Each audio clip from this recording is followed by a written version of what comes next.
Hi అండి. ఈరోజు సింపుల్గా పన్నీర్ కర్రీ ఎలా చేసుకోవాలో చూద్దాము.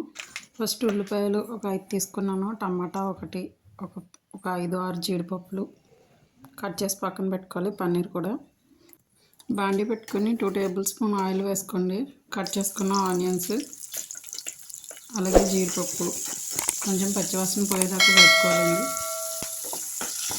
వేపుకున్న తర్వాత అలాగే టమాటా, అది కూడా కొంచెం దాంట్లో ఉన్న వాటర్ అది పోయేదాకా ఒక 2 మినిట్స్ వేపుకొని మిక్సీ పట్టించుకోవాలండి. మొత్తం మూడట్లని మెత్తగా పేస్ట్లా చేసుకోవాలండి దాన్ని. అదే బాండిలో ఒక 3 టేబుల్ స్పూన్ ఆయిల్ వేసుకొని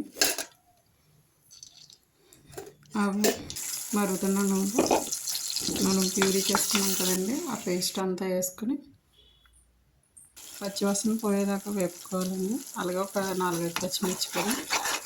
అది వేగుతూ ఉండగా అల్లం, వెల్లుల్లి, జీలకర్ర, గసగసాలు, లవంగాలు మొత్తం పేస్ట్ చేసుకుంటానండి. అది ఒక స్పూన్ వేసాను. అది కూడా పచ్చివాసన పోయేదాకా బాగా వేయించుకోవాలండి.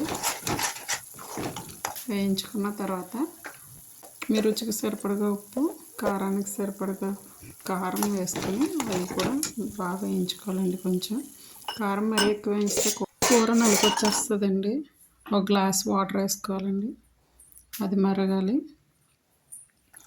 బాగా మరిగిన తర్వాత పన్నీరు, మనం కట్ చేసి పెట్టుకున్న పన్నీర్ వేసుకోవాలండి.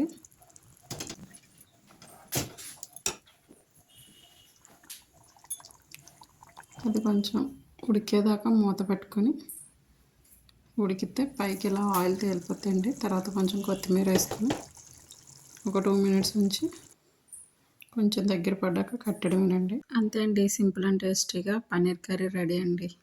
నచ్చితే లైక్ చేయండి.